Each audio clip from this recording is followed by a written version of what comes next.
할아버지 고 양충시 목사, 아버지 고 양용주 목사, 작은아버지 양치호 목사를 따라 3대째 목회를 이어가는 양지루 목사입니다. 화면 아래 구독하기 눌러주시면 대단히 감사하겠습니다. 이제 최근 이 사태들을 바라보면서 우리는 어떤 생각을 하게 되냐면, 대한민국 헌법이 아무리 완벽하다 할지라도, 아무리 좋은 문구로 나열됐다 할지라도 그 사람이 지키지 않으면 그거는 아무것도 아니다. 그 이제 사람이 지키지 않고 사람이 마음대로 하고 사람이 건들고 그러면 안 되겠죠. 원래 가장 좋은 나라는요, 정권이 바뀌어도 그 시스템이 안정되게 잘 돌아간 나라. 사실은요, 지금 봐봐요, 여러분. 우리나라가 한 5개월 동안 대통령 직무정지됐다가 파면되고, 그리고 대통령도 대행하고 장관들도 대거 그 차관들이 앉아서 하잖아요. 근데 제일 윗단가들이 없어도 나라가 굴러가더라고. 그죠? 그 시스템이 잘 돼 있는 나라야. 우리 대한민국 제도와 헌법은 잘 돼 있어요. 윗대가리 아무도 없어도 돼. 그냥 공무원으로 자랐던 차관들만 이렇게 잘 있어도 잘 돌아가. 근데 이제 하도 경제 망쳐가지고 다시 살기 힘들지만, 자, 그런데요, 이런 상황에서 왜 그리스도인들은 좌절이나 절망이 없을까요? 그건 뭐냐면 앞으로 이루어질 메시아 왕국에 대해서 우리가 바라보는 거죠. 구약 시대 때는 히브리어로 메시아지만 신약 시대에는 그리스도의 왕국을 우리는 바라보기 때문에 그래요. 그래서 이게 신약 때만 있었느냐? 예수 그리스도의 탄생 전에 500년 전에 이 스가랴 선지자가 바로 메시아 왕국의 비전에 대해서 이야기를 합니다. 근데 제일 중요한 주제가 뭐였죠? 이때 시대 상황은 성전 재건. 그러니까 남유다의 범죄로 말미암아 포로로 끌려갔다가 다시 70년 만에 돌아오는데, 제일 먼저 했던 게 성전 건축이었어요. 그래서 제일 먼저 이 스가랴 앞부분에 보면, 1장 앞부분에 보면 스가랴가 그 회개를 촉구하고, 그리고 그 성전 재건축이 사마리아인에 의해서 사마리아 하도 모함하니까 중단돼 버렸어요. 그리고 14년이 흐르고 나서 귀환한 백성들한테, 야, 건축해야 되지 않느냐, 니들 좀 회개 좀 하고 지금 건축 좀 해라, 이렇게 촉구하는 거예요. 근데 그 건축은 지금 우리가 성경을 읽을 때 구약 시대 때는 건물이었죠, 건물. 그래서 구약에 3번 그 건축이 이루어지는데, 솔로몬 성전, 스룹바벨 성전, 포로 귀환 선생인 거죠. 이제 그 다음에 예수 그리스도 직전에 헤롯 성전. 건물이었다고, 건물. 그러나 신약 시대에는요, 신이 직접 인간으로 왔기 때문에, 몸을 입었기 때문에 이 몸이 성전이 되는 거예요. 그리고 이제 스가랴가 1장부터 6장까지는 8가지의 환상을 보죠. 첫 번째가 뭐였어요? 반복학습. 자, 4개의 열국불과 4명의 대장장이. 그 두 번째 뭐였어요? 청량하는 사람. 그 다음에 세 번째로는, 첫 번째가 저거다. 여호와의 순찰자. 죄송합니다. 깜빡했어. 여호와의 순찰자. 두 번째는 뭐예요? 4개의 열국불과 4명의 대장장이. 내가 세 번째를 알았는데 세 번째가 딱 걸리니까 금방 찾아내네. 아무튼 청량하는 사람. 세 번째는. 네 번째는 뭐예요? 대제사장 여호수아. 그리고 5번째는 순금 등대와 두 감람나무. 6번째는 날아가는 두루마리. 7번째는 에바 가운데의 여인. 그리고 8번째는 내 병거. 그렇게 하고 나서 이제 성전 건축에 따른 이제 축복을 쭉 얘기를 해주죠. 그리고 나서 이제 성전을 재건을 막 시작해요. 그리고 나서 어느덧 몇 년이 흘러요? 2년이 흘러요. 그러니까 그 514년 11월, 514년 11월, 기원전 514년 18월, 11월. 그러니까 사람들은 이제 솔로몬 성전보다 못하지만 그 옛날에 솔로몬 성전은 기가 막히게 지었잖아요. 자기 아버지 자기 때 막 돈만 벌리면 성전 건축하는 그냥 준비를 다 해놓은 거야. 그 아들이 그냥 따먹은 거죠. 근데 이때에 비해서 포로를 끌렸다 뒤안했으니 얼마나 뭐 자기들도 직장도 없고 자기들 살 집도 급하고 여러 가지로 어려운데 그러니까 후줄근할 거 아니에요 성전이. 그래서 이제 이 사람들이 이제 그 회의에 빠져요. 우리는 능력이 이것밖에 안 돼. 여러분 마귀가요 우리를 꺾을 때 가장 잘 사용하는 게 뭔지 아십니까? 응? 못해. 그 못해 신앙이 못해 신앙으로 자란다고 하잖아요. 왜냐면 어릴 때부터 신앙생활을 했기 때문에 이거 뭐 변함이 없어. 이렇게 해도 뭐 해도 되겠어. 그러니까 안 돼. 그죠? 못해. 그래서 못해 신앙이 못해 신앙으로 이렇게 된다고 하잖아요. 근데 아무튼 이래서 이 사람들이 그 자지에 빠진 거예요. 그래서 이 사람들이 꼭 바벨론에서 지켰던 신앙 좋았던 사람들이 지켰던 게 뭐냐면은 5월달하고요. 5월하고 12월에 꼭 2번씩 금식 기도를 했어요. 금식 기도. 고향을 그리워하면서 이제 하나님이 해방시켜 줄 것이라고 하는. 그래서 이 사람들이 이제 포로 생활을 기억하면서 또 하나님께 부르짖는 거예요. 그러니까 이제 한 달 동안 후면 자신들이 포로 생활을 기억하며 하나님께 부르짖는 금식 기도를 해야 되는데, 그러니까 11월에 이 건축 완공되고 그 초라한 걸 보고 이 사람들이 한 달 뒤에 12월 달부터 금식해야 되잖아. 12월. 그러니까 한 달 뒤에 있어야 되는데 자기들이 질문하는 거예요. 뭐로 질문하냐면 이것을 또 해야만 하는가 라는 회의가 생기는 거예요.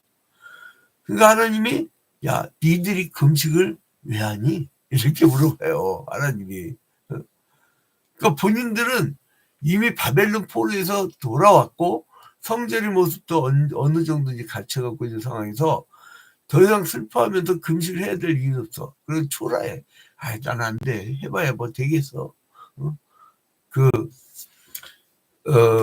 이제 그래서 이스라엘 백성의 죄 때문에 하나님은 수없이 선지자를 막 보내면서 경고를 했잖아요. 멸망당할 때 얼마나 많은 선지자들 북이스라엘 남유다의 선지자들을 보내셨습니까? 그래서 이제 이 신태 한탄하고 이 사람들이 막 헤매고 있으니까 주님께서 질문하시잖아요. 야, 금식하며 슬퍼하는 것이 하나님을 위하는 것이냐? 아니면 이스라엘 백성들의 신태를 한탄하기 위해서 자신들을 위해서 금식하는 거죠. 이렇게 질문을 하셔요. 그러니까 이스라엘의 죄 때문에 하나님은 수없이 많은 선지자를 보냈지만 그들은 말을 듣지 않았어요. 말 듣지도 않고 자기 한탄하는 거예요. 하나님이 이제는 이스라엘 백성에게 은혜를 베풀게 해주는데, 자, 그래서 5월과 11월 그 기도 또 4번 됐었죠. 4월, 5월, 7월, 10월. 그렇게 이제 이 금식이 변하여 기쁨과 즐거움과 희락의 절기가 되는 축복을 주겠다고 약속하셔요. 그래서 이제 다음 장부터는 메시아의 도래에 대해서 말씀을 하시는데, 자 1장에 보면 1절 2절 참 스가랴 8장 1절 2절을 보면 만군의 여호와의 말씀이 임하여 이르시되 만군의 여호와가 이같이 말하노라. 내가 시온을 위하여 크게 질투하며 그를 위하여 크게 분노함으로 질투하노라. 자, 만군의 여호와라고 등장합니다. 그 뭡니까? 포로로 끌려갖고 귀환을 했는데 이제 자기들을 방어할 능력이 없어. 근데 이때 만군의 하나님. 여러분 하나님이 우리에게 큰 군사로 다가오실 때는 언제냐면 여러분 우리가 가장 비참할 때 가장 어려울 때 그때는 군인의 하나님을 되신다는 거. 군인의 하나님. 그리고요, 하나님 왜 이렇게 우리를 사랑하시냐면 우리 그리스도인들은 특별한 존재이기 때문에. 특별한 존재. 여러분, 그 질투를 할 때 누구를 질투하죠? 사랑하는 사람. 사랑하는 사람을 누가 막 자꾸 건들려고 하면 질투하는 거예요. 자, 2절을 보니까 만군의 여호와가 이같이 말하노라. 내가 시온을 위하여 크게 질투하며, 응? 한번 끝나는 게 아니라 크게 시온을 위하여 질투하면 또 뭐예요? 그를 위하여 크게 분노함으로 질투하노라. 막 질투하다 못해서 화가 난다는 거예요. 응? 이거 뭐냐면 7장부터 이어졌던 그 내용이 이제 여기서 계속 이어져요. 그죠? 하나님께서는 2번이나 이스라엘 향한 그 계속적인 사랑과 관심을 표합니다. 질투하느라. 어떻게 해요? 크게 분노함으로. 이스라엘을 향한 이 사랑은 이스라엘 백성을 괴롭히는 자들에게 대해서 왜요? 분노로 나타난다는 거예요. 여러분을 괴롭히는 자에 대해서 하나님이 분노하고 계십니다. 그러니까 여러분이 분노하지 마. 그러면 산통 깨져요. 하나님이 분노하고 계세요. 자, 그래서 이거는 뭐냐면 벌써 질투한다는 건 하나님의 사랑이 돌아온 거예요. 그러니까 이스라엘을 회복시켜준다는 약속을 이제 하게 됩니다. 그러니까 7장에 이어서 8장도 이스라엘 백성들을 향한 참된 신앙의 권면이 계속됩니다. 그러니까 앞장에서는 형식적인 신앙으로 인한 이스라엘이 불행했던 과거를 회고하면서 참된 순종을 권면했지요. 근데 이제 8장으로 넘어오면 이스라엘의 복된 미래를 약속하면서 메시아 왕국의 백성으로서 합당하게 살아가야 되니까 그게 뭐냐? 순종해라. 이거 순종해라. 이 순종은 하나님의 말씀을 올곧게 전달하고 하나님의 뜻이 전달됐을 때 그게 순종이지. 제가 그저께 프레스센터에서 그 2단 다 땡방 류 땡땡 그 교주가 아주 예쁘장하게 생겼더라고요. 그 사람이 자기가 성폭행 당했다고 이렇게 폭로를 하는데, 야, 그거 완전 가스라이팅 시키고, 그럼 사람이 이렇게 자기가 잘못된 걸 했어도 그게 크게 안 느끼나 봐요. 얼마나, 그러니까 하나님 뭐냐면 그런 자들, 막 이때 얼마나 거짓 선지자 어용 제사장들이 망하지 않는다 이랬어요. 근데 에레미야는 망한다. 니들이 70년 만에 포도생활 돌아올 것이다. 이렇게 있잖아요. 여러분, 만군의 여호와께서 시온을 위하여 크게 질투하신다. 이거는요, 이 이스라엘을 괴롭혔던 자들, 니들 내가 가만 놔둘 거야, 이거예요. 그렇지 않겠어요? 그 당한 사람한테 이 화가 나는 게 아니라 건든 놈한테 질투하는 거예요. 그럼 어떻게 되냐? 이제 예루살렘도 회복시켜 주실 것이다. 4절 만군의 여호와가 이같이 말하노라. 예루살렘 길거리에 늙은 남자들과 늙은 여자들이 다시 앉을 것이라. 다 나이가 많으므로 저마다 손에 지팡이를 잡을 것이요. 자, 하나님께서요 시온에 돌아오셔서 예루살렘에 거하겠다고 약속하시면서요 여기에서 구원이 임할 것이다. 그리고 진리 성읍이 될 것이다. 우상 숭배가 다시는 없을 것이다. 이렇게 이제 말씀을 하셔요. 근데 예루살렘이 회복되는데 재밌는 게 뭐냐면요, 예루살렘 길거리에 늙은이가 앉아 있어요. 그리고 남녀가 가득해요. 이제 거기서 막 서로 아이들도 막 장난도 하고 막 그런 거죠. 평화롭게 늙은이 젊은이들이 거리에 있다는 건 뭐를 의미합니까? 예루살렘의 평화의 안식을 상징하는 겁니다. 자, 여기서 보면요, 여러분, 다 나이가 많으므로 또 늙은 남자들과 4절 예루살렘 길거리에 늙은 남자들과 중략 다 나이가 많으므로, 야, 이게 뭘까요? 그 어떤 것을 논할 때 여러분 나이가 많은 사람들은 뭐가 있습니까? 경험이 있어요. 그리고 나이가 많은 사람들은 뭐가 있어요? 실수를 안 할 수 있는 방법을 알아요. 그러니까 이 시스템이 잘 돼 있는 그 회사들은요, 그 시니어들, 그 젊은 사람과 시니어가 잘 이어받아서 그동안 이 사람이 쌓았던 노하우들, 이 사람이 쌓았던 모든 행각들을 젊은이들이 잘 이어갈 수 있도록. 여러분, 그 늙은 남자, 다 나이가 많으므로 이게 매우 중요한 얘기입니다, 여러분. 어떤 곳이든 간에 시니어들의 그 경험을 잘 이어받으세요. 그래야 그 뒤에 사람이 자기는요, 그 앞에 사람이 30년 동안 했다. 그럼 자기는 30년을 먹고 가는 거예요. 먹고 가는 거예요. 제가 저희 선배들을 굉장히 많이 따르고 그분들의 조언을 많이 듣습니다. 그러면요, 진국이 나와. 진국이. 사람들이 늙은이라 배쳐가지만은 그 사람들에게 엄청나게 그 진국이 있단 말이에요. 그래서 이제 이 말씀을 드릴 때 이 사람들이 견고해지고 회복적인 역사. 자, 이제 15절에 보니까 이제 내가 다시 예루살렘과 유다 족속에게 은혜를 베풀기로 뜻하였나니 너희는 두려워하지 말지니라. 너희가 행할 일은 이러하니라. 너희는 이웃과 더불어 진리를 말하며 너희 성문에서 진실하고 화평한 지판을 베풀고 마음에 서로 해하기를 도모하지 말며 거짓 맹세를 좋아하지 말라.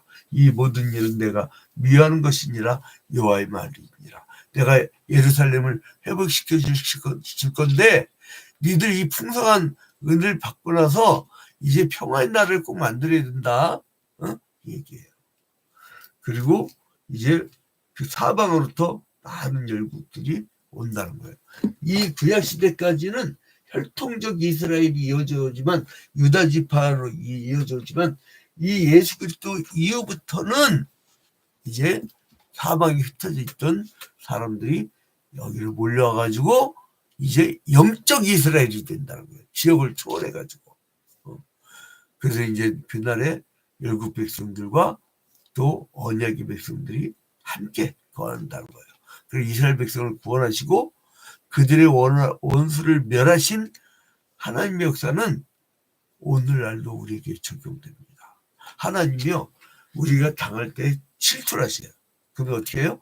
우리를 힘들게 하는 자에게 하나님은 공격을 하십니다. 질투를 하셔요. 자, 여러분, 하나님의 한없 쓰신 사랑과 자비와 긍휼에 감사해야겠어요. 버려야 될 이 백성들을 다시 살려셔서 다시 기회를 주셨어요. 여러분, 하나님은 우리에게 기회를 주시는데 신앙적으로 깊은 사람들, 난 이 가톨릭에 참 좋은 제도 봤어요. 뭐가 있냐면 대모가 있어요. 아주 늙그막한 그 남자는 남자끼리 그 대부라고 여자는 여자끼리 대모라고 해갖고 아주 그 나이가 지긋한 시니어들이 예수를 믿기 시작한 사람들을 잘 인도를 해줘요. 이 가톨릭의 그 제도는 굉장히 괜찮은 것 같아. 그래서 이제 이러한 것이 딱 떠오르더라고요. 자, 여러분, 그래서 하나님께서 바벨론에서 돌아온 백성들을 이들이 좌절하고 어렵고 그리고 우리의 그 성적이 얼마나 형편없는지 자기 자존감이 낮을 때 하나님은 회복시켜줄게, 은혜를 베풀게. 너희들은 이제 늙은이들처럼 이 깊은 신앙의 것을 받아들여라. 그래서 그들이 이제 이스라엘 백성들의 명성이 회복되고 이제 이스라엘 백성들이 모든 면에서 이제 그 어려웠지만 이제 은혜를 베풀고 이제 화평의 규범을 주실 것이다. 그리고 이제 니들이 이 지금 금식을 하고 있지 않느냐? 근데 또 금식을 안 하려고 하는 사람들, 좌절에 빠진 사람들 있지 않냐? 이제 이스라엘 백성들이 바벨론에서 지키던 슬픔을 탄식에 금식을 그만두고 그 금식이 즐거움의 금식이 되게 하라.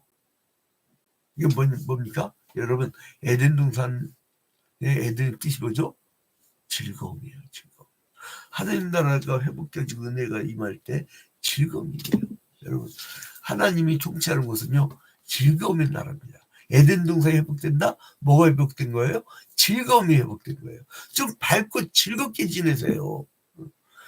어둠은 뭘로 없앨 수 있냐? 빛. 여러분, 칙칙하고 우울하고 막 까는 것은 뭘로 우리가 이겨낼 수 있느냐? 즐거움으로. 여러분, 오늘 하루도 즐거움으로 가득한 하루가 되기를 주님의 이름으로 축원드립니다. Have a good day. 자, 여러분 다 같이 주기도문을 마칩니다. 하늘에 계시는 우리 아버지여, 이름이 거룩히 여김을 받으시오며 나라의 마옵시며 뜻이 하늘에서 이루어진